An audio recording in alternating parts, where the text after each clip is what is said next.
लेकराची गान तुला अवतार आता तरी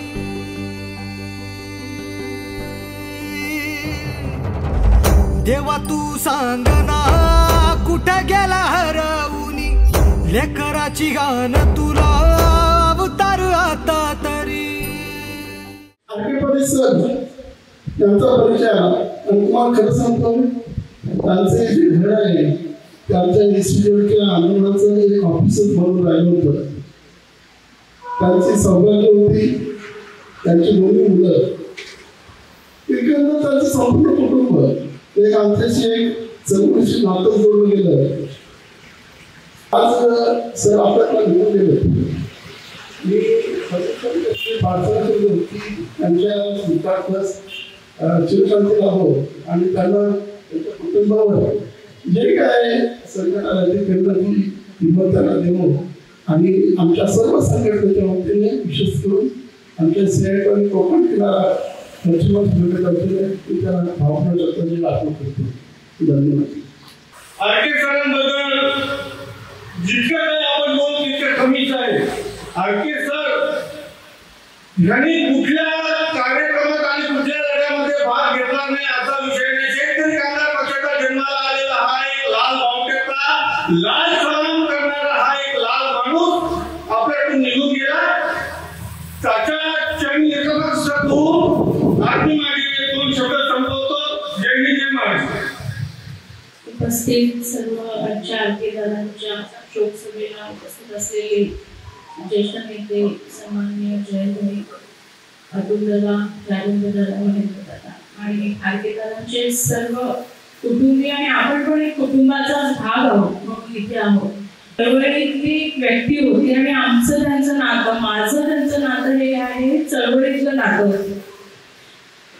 फार काही दादांच्या सोबत नाही राहता आलं पण गेल्या वर्षभरामध्ये जी आंदोलनं झाली त्या आंदोलनामध्ये नेहमी आपलेपणाने म्हणजे असं मलाही वाटलं नाही की हे नक्की कधी सुरू झालं पण ते गेले त्या दिवशी थांबलं असं नाही म्हणता येणार पण असं वाटतं इतका कमी वेळ का आता कुठे आपण एकमेकांसोबत काम करायला लागलो होतो।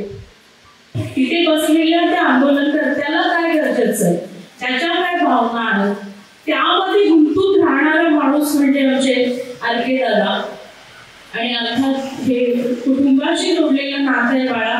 फक्त दादांची नाहीये तर तुमच्याशी सुद्धा आम्ही जोडले गेलेले आहोत कारण एका चळवळीतल्या माणसाचं कुटुंब त्या चळवळीशी जोडलं जातं।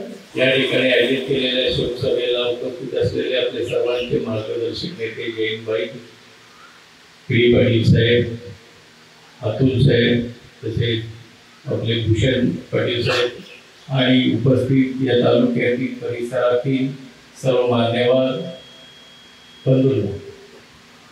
आरके सर म्हणजे आपण सगळ्यांनी सांगितलं एक चालतं बोलतं व्यासपीठ होतं। आरके सर शिक्षक जरी पेशाने होते तरी पण त्यांच्या हृदयामध्ये कार्यकर्त्याची चळवळ होती।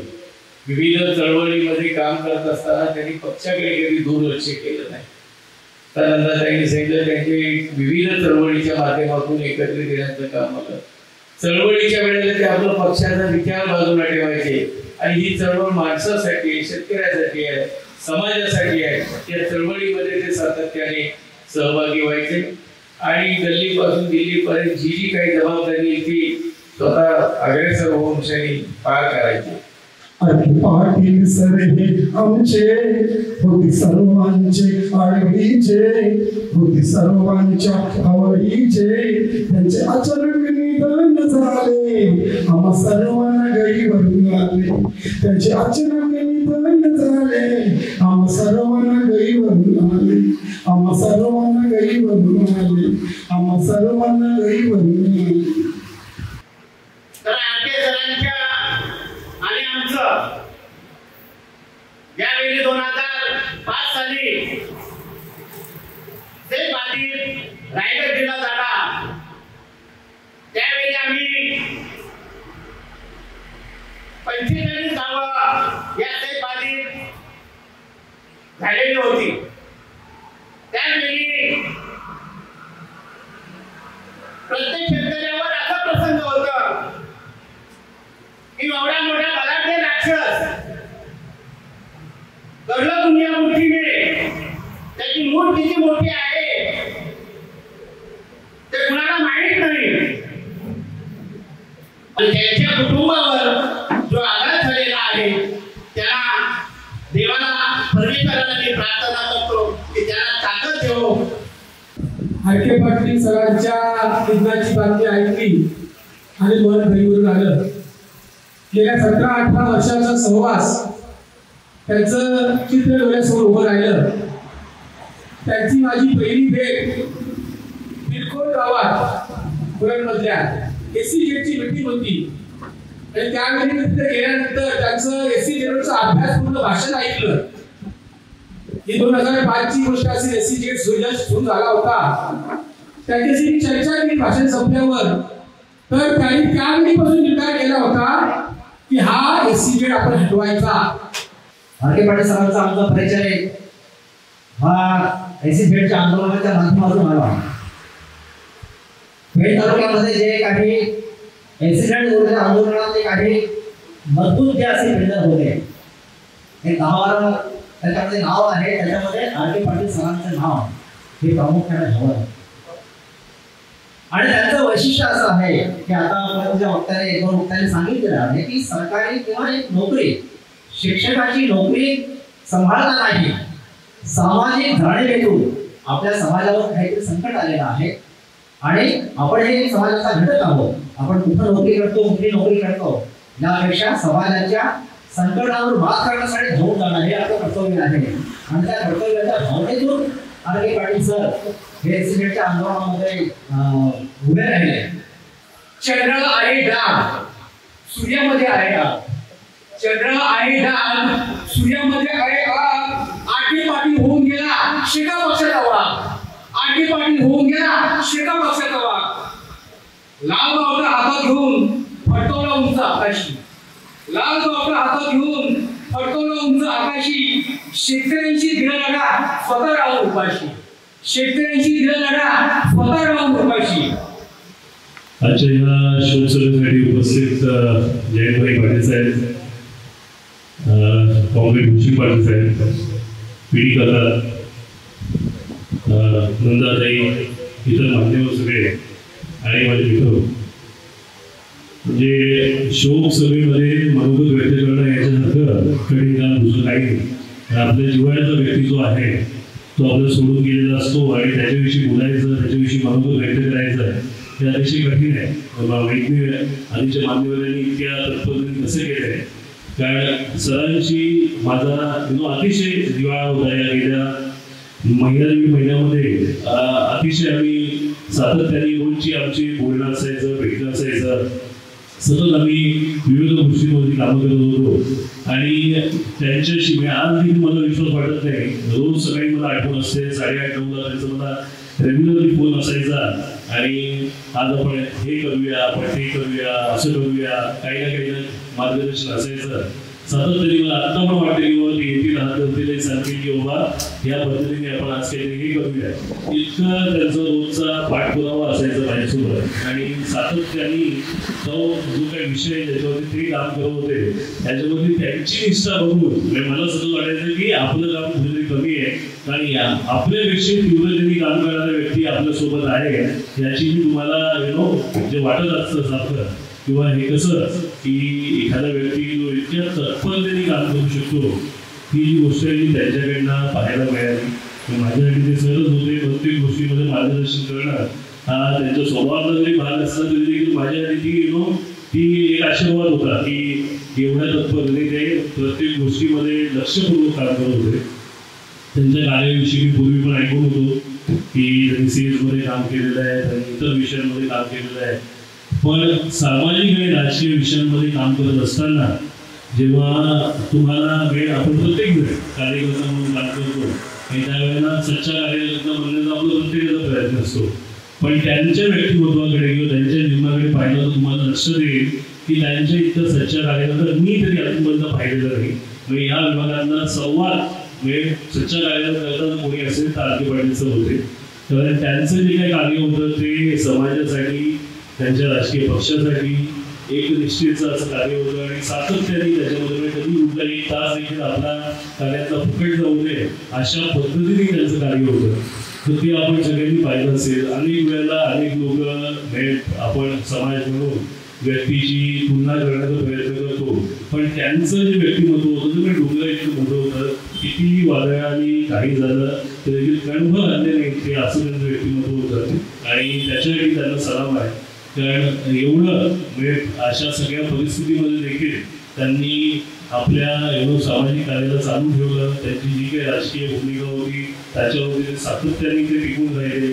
त्यांची जी काही वैचारिक भूमिका होती त्याच्यावरती ते सातत्याने टिकून राहिले. असं त्यांचे प्राबल्य असं व्यक्तिमत्व होतं त्यांचा. आणि माझा परिचय जुना आहे, पण दिवाळा हा नुकताच होता. गेल्या दीड महिन्यापासून सातत्याने माझ्या भेटीगाठी त्यांच्याशी होत होत्या.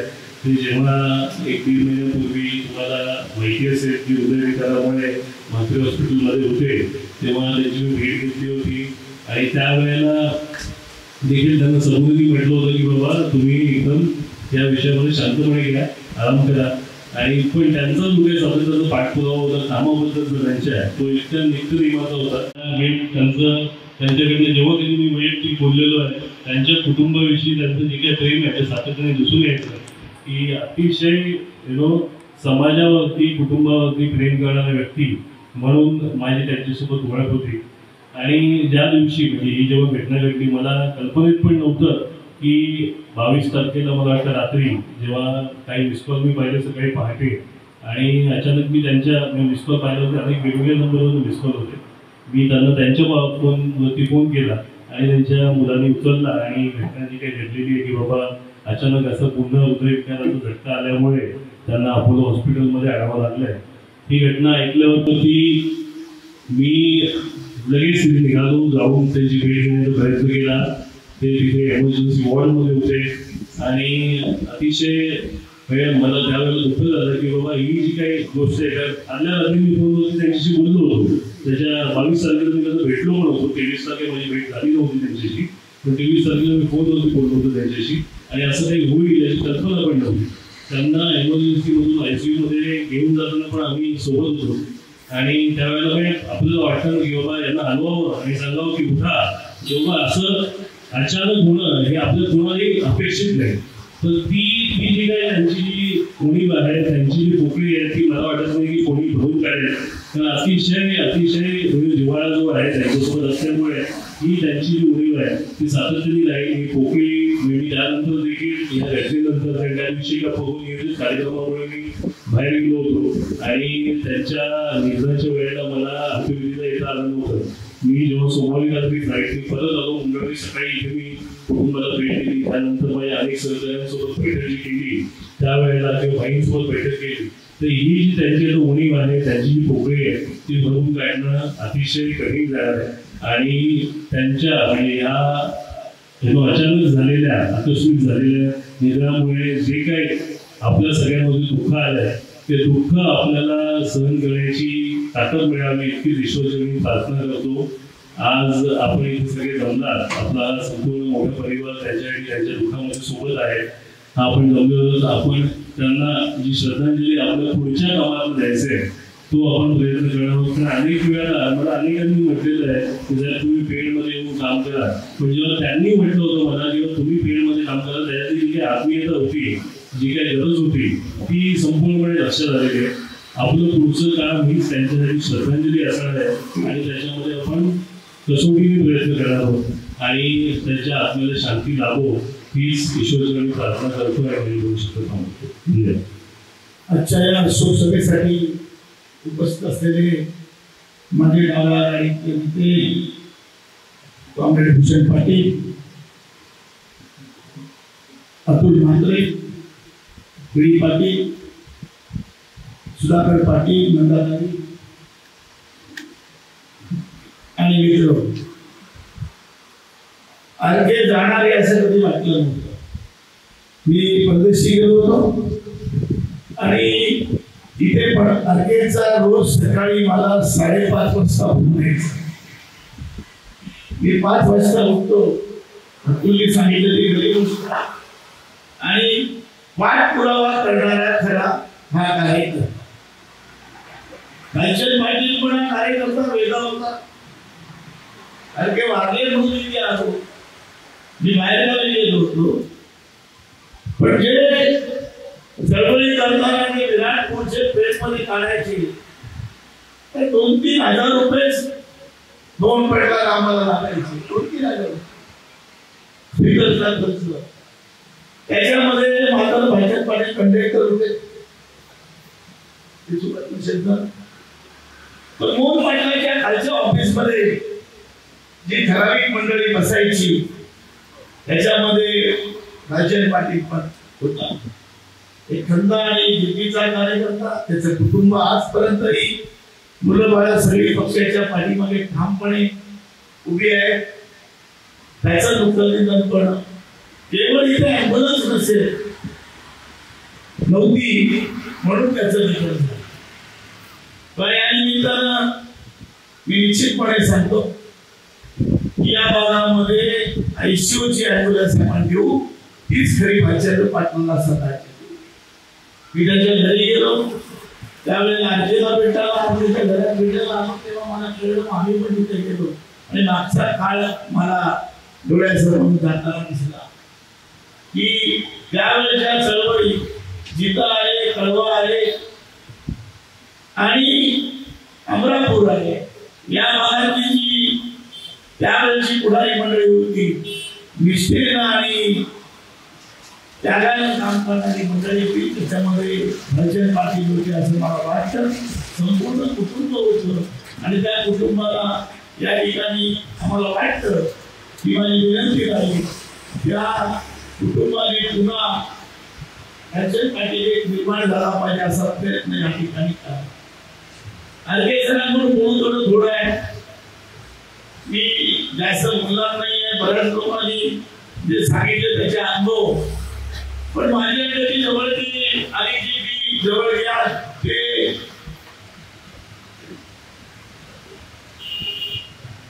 पक्षाची संकल्पना विस्कळीत झाली असं वातावरण असताना हरके पाटील त्यांची मुलगी आमची तून ती आमची मुलगी आमच्या अलिबागची आहे. पंडित पाटील संबंध होते त्यामुळे नाही तू हरके पाटलांना भेट आणि आपण या ठिकाणी पुन्हा पक्ष उभा करू शकतो. हरके सर माझ्याकडे आले. पंडित पाटील घेऊन आले त्याला आणि मग ती चर्चा केली. शिक्षक म्हणून काय करणार जाईल आणि काय करणार. ज्यासाठी माझी त्याची भेट झाली की पुन्हा आपल्याला इथे उभारी घ्यायची आहे ते त्यांनी शेवटपर्यंत सोडली.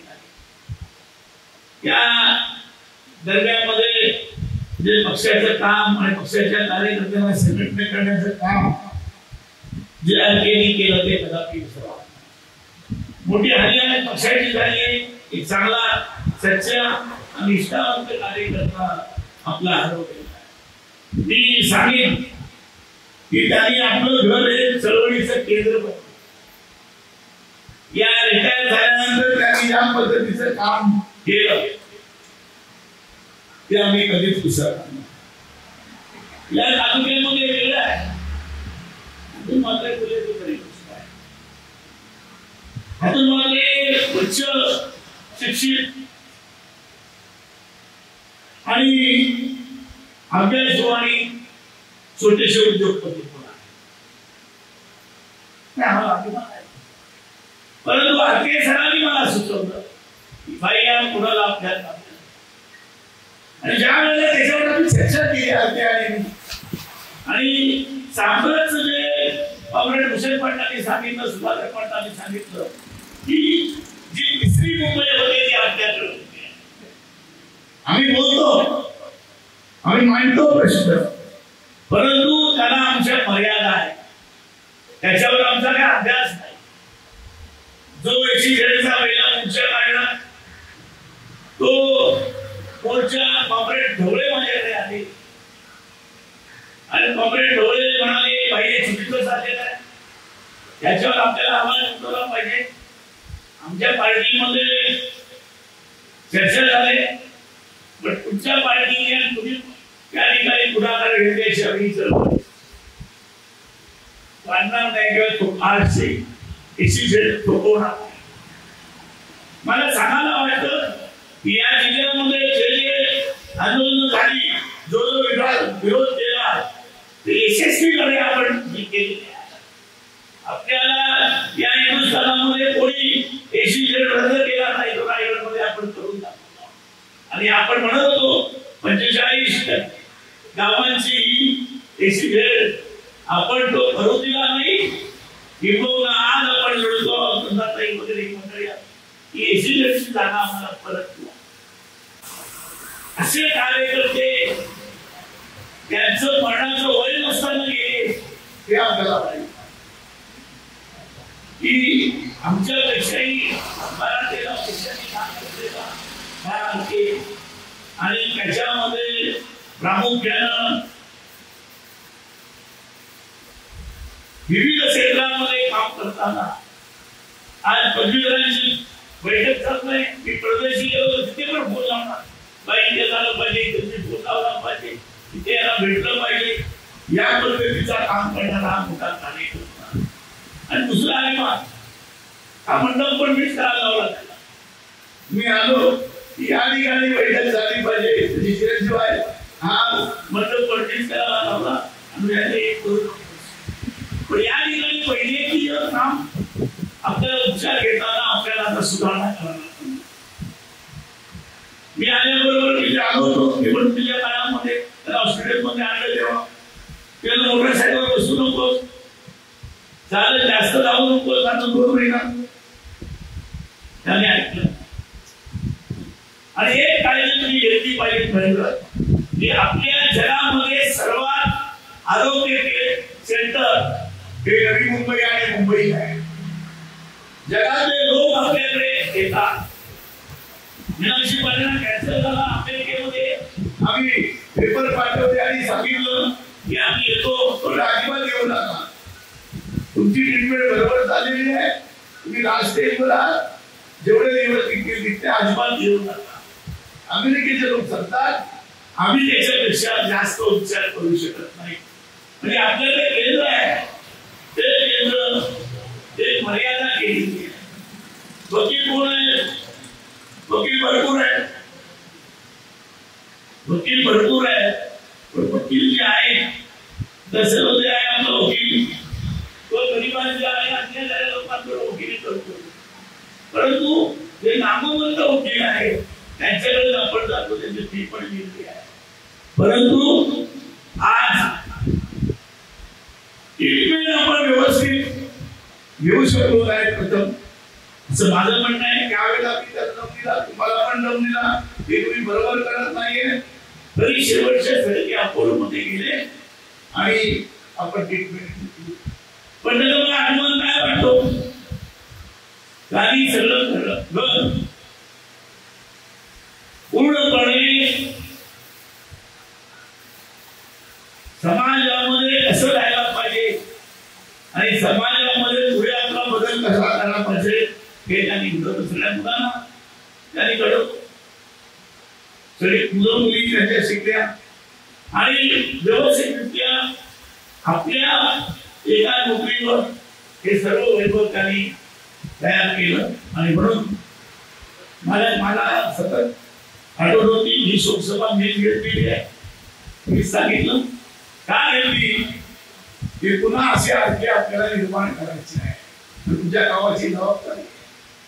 आणि ते म्हणजे स्वतःचा ब्रँड आर्किटेक्ट तयार केला. पार्टीच्या मात्र आम्हाला माहिती नाही आर्किटेक्ट हे पण त्याचं वैशिष्ट्य आहे. आणि म्हणून या ठिकाणी आतूनचं पण मत परिवर्तन करायला भरपूर आहे, आपल्याकडे पैसे भरपूर आहेत. परंतु अजून त्याचं वय पण लहान आहे. पण त्याच्या मनाची तयारी समाजासाठी तुम्ही केलं पाहिजे. जे मुंबई होते राजा, या मुंबईमध्ये आपण जागा द्यायची नाही तर आम्ही डेव्हलपरला जागा देऊ, तुमचा प्लॅन करा ही आपली मागणी आहे. आणि आणखी सरांचं उर्वे नोड तिथे आपल्याला जागा देत होते, तिथे जागा देत होते आणि आपण घेतली नाही. दत्ताबाई 50 वर्ष आमदार होते ते आपण सांगत होतो मध्ये काय करतो ते कळत नाही, आपल्याला कळत नव्हतं. आणि म्हणून जे आरके सरांनी मला सांगितलं, भैया आपल्याला जागेची किंमत नको, आपल्याला जागेच्या किती व्यवसाय मिळतो ते सांगा, त्याच्यावर आपण पुढे विषय नाही. पुढे आपल्याला यावं लागेल, आम्हाला बोलावं लागेल.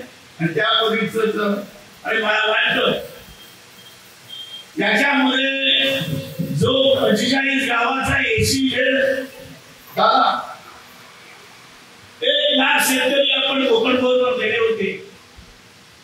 ऑलरेडी एचडी आमच्या इथे त्या ठिकाणी आणि मोठा समुदाय आहे. इंडियाच्या सर्व चॅनलनी त्याला मोठी प्रसिद्धी दिली. सोनिया गांधींनी कॉम्रेड एचडीला फोन लावला, हे तुम्ही काय करता, काय झालेलं आहे, काय प्रश्न आहे, तुम्ही येऊन मला भेटा.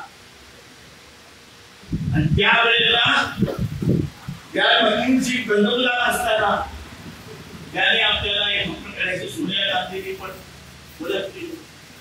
हे आम्ही विचार मी नेहमी सांगतो, राहुल गांधी हे खरे लेफ्टिस्ट आहे. ते गरीबावर कधी अन्याय करून देत नाही. आणि बरेच बघा तुम्हाला एकदम काय तयार होतो माणूस, एकदम काय आम्हाला बोलता येत नव्हतं, माहीत पडा घाबरतो. शपथ घेताना पण मी आमदारकीची घेताना तिथे बघता दबाव येतो, मोठमोठे लोक पण असले काम केलेले काय दबाव होतो वेगळा बोलताना. आणि म्हणून त्यावेळेला केलं होतं हा फरक होतो की आज राहुल गांधी काय बोलतात आणि पूर्वी कसे बोलत होते त्यांच्या आवाजामध्ये फरक आहे. हा बदल आपल्याला जनतेला सांगायला पाहिजे. आणि म्हणून ते काम हलके सारखेच लोक करू शकतात, हलके सारखे कार्यकर्तेच ते करू शकतात. की कुणाला काही नाही, माझ्यासारख्या कार्यकर्त्याला पण प्रोत्साहन द्यायचं काम आणि जिवंतपणा टिकवण्याचं काम ची प्रेरणा हलके सारखे कार्यकर्ते देत होते. आणि म्हणून त्याचं दुःख झालं, एकदम वाईट झालं. अजून 10 वर्ष जरी लागला असता तरी विजय मुलाला सांगितलं तरी मला समाधान वाटलं असतं की 10 वर्ष त्याच्यामध्ये या पद्धतीचं होईल. त्यांचं जेव्हा शाळेचा शेंगाव होता त्या कार्यक्रमाला सगळे सुप्रिया पाटील, पंडित केसरी पाटील आले. मी पण त्यावेळेला बाहेर गेलो होतो. परंतु जनतेचा त्यावेळेला प्रचंड प्रतिसाद आले, लोक आले, भरपूर आले. हे प्रेम आणि काम करण्याची पोचपावती याच्यामध्ये आहे. आणि म्हणून मला वाटतं पुढे येणाऱ्या चळवळीमध्ये आणि पुढे येणाऱ्या त्या संकटामध्ये या ठिकाणी आपल्याला आरकेच आठवण सतत येईल. आरके सर म्हणजे एक ज्वलंत पाठपुरावा करणारा कार्यकर्ता. म्हणजे कंटाळा येईल, म्हणजे कंटाळा आरकेचा तुम्हाला भीती वाटणार, काहीतरी मोठं काम सांगणार आणि काहीतरी करणार आणि ते करून घेणार. कोणाचाही असो, गरीबाचा असो, श्रीमंताचा असो, त्याचं काम करून घेण्याची पाठपुरावा करून असलेला ताकदीचा माणूस. आणि त्याने एक चांगलं काम केलं.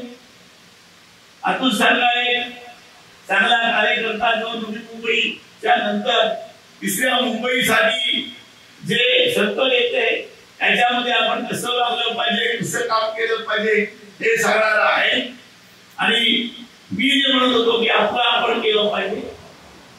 आम्ही पण सगळ्यांना बरेच मोठे केले, कोणाला बिल्डर बनवले, कोणाला कॉन्ट्रॅक्टर बनवले, सगळ्यांना आधार दिला, सगळे आम्ही त्यांना पैसे दिले. पिढी पाटीलनी आम्ही सगळे बघितलं, बँकेकडनं इकडनं तिकडनं सगळ्या गॅरंट्या दिल्या आणि आम्हाला टाका करून दिली. आरकेला आम्ही काही दिलं नाही, आरकेला आम्ही कधी काही दिलं नाही. ते बोलायला पण नोकरी लावली नाही. असा सांगणार हे 2-3 त्यांचे लावून द्या, माझं मी बरोबर करतो. एवढा मोठेपणा आहे. बोलायला सांगत नाही, मी त्याने माझं होणारच आहे, तुम्ही आता माझं होणारच आहे. बाकी त्यांची जास्त पूर्ण करा की त्याचा फायदा हे कोण सांगेल का, ते सांगेल का. आणि म्हणून आपण तुमच्यावर पण जबाबदारी आहे. त्याच्यामध्ये शेतकऱ्याला जास्तीत जास्त तुमच्या विभक्तीने आपल्याला आलेल्या संकटाला मात करून त्या ठिकाणचा आपला शेतकरी उद्योगपती झाला पाहिजे, ट्रेडर झाला पाहिजे, तुम्ही घेतली पाहिजे संघटनेबद्दल आणि पक्षाच्या स्थापनेपासून राहणारे घराण आपल्या बरोबर आणि दुसरं राजेंद्र पाटलांचं पण घराणं हे पहिल्यापासून आपलं आहे आणि इथे रक्त सांडलेलं आहे, कोणी बलिदान पण केलेलं आहे चळवळीमध्ये, असा भाग आहे. आता सगळे आपण एकत्र झालेलो आहोत, काळ बदललेला आहे आणि समाजाची रचना पण बदललेली आहे आणि राजकीय विचार पण वेगवेगळे झालेले आहेत आणि ते मोठं संकट या निवडणुकीनंतर उद्याच्या 4 तारखेला ताबडतोब बघूया. मला वाटतं ते होईल आणि आपल्या मनापेक्षा जास्त रीतीनं आपल्याला यश येईल असं मला वाटतं आणि ते यश आल्यानंतर या भागामध्ये गरीब पॉईंटपेक्षा जास्त भाव जसं निलेश कुमार सांगत असतो हे करायला पाहिजे ते करायला पाहिजे तसं कारण हे सेंट्रल पॉईंट आहे. गेलापूर सेंट्रल झाल्यानंतर अमरापूर आणि हा एरिया आहे त्याच्यामध्ये आपल्याला असलेले गणपती यांच्यासाठी शोध केला पाहिजे, त्यांच्यासाठी घरी MIDC केली पाहिजे तर त्याचा फायदा आपण शकतो. आपल्याला एवढी डिग्री नाहीये, आम्ही आमच्या अभ्यासावर, आमच्या वाचनावर, आमच्या काम करण्याच्या पद्धतीवर आम्ही आमचं काम करतो, परंतु हे काम करत असताना या ठिकाणी जबाबदारी आहे. जे केलं आपल्याला बरदाचं नाही, तुम्हाला पण सांगतो हे तुमचं नाव जे या ठिकाणी केलं ते एवढ्यासाठी हा मंडप सांगितला आपल्या झाल्या पाहिजे समाज एवढं कर, त्याच्या पुढे काही करू नकोस. मला वाटतं आपण भाजली या ठिकाणी बोलवलो पण पुढे त्या निघाला 2 दिवसाने राहून गेलं की राहून गेलं म्हणून आपलीची मीटिंग मी घ्यायला लावली. आल्यापासून मला कॉम्रेड भूषण पाटलांचा आणि तुमचं सुधाकर पाटलांचं मी आभार मानतो, तुझे पण आभार मानतो की तुम्ही ज्या कार्यकर्त्यांनी काम केलेलं त्याची जाणीव ठेवणारे कार्यकर्ते आपण आपल्या सगळ्यातून तयार झालेले कार्यकर्ते आणि त्यामुळे येणाऱ्या नवीन पिढीला कळेल की आपण जर काम केलं तर आपले लोक आपल्याला कधी विसरत नाही, मनानंतर सुद्धा आपलं नाव काढतात.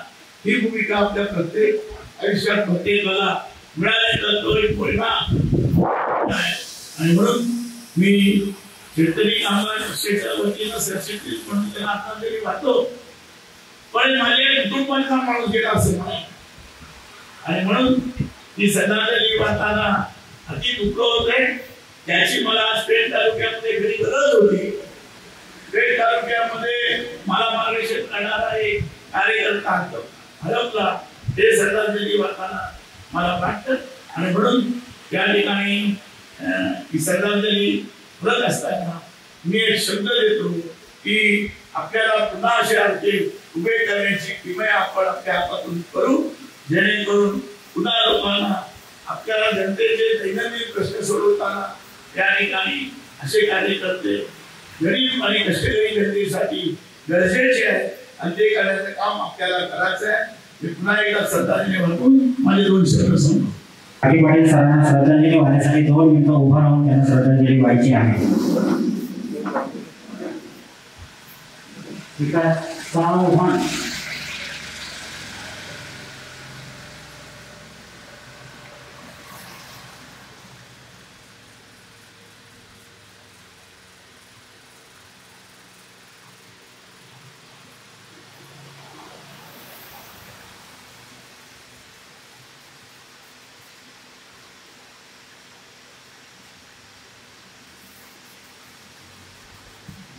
जय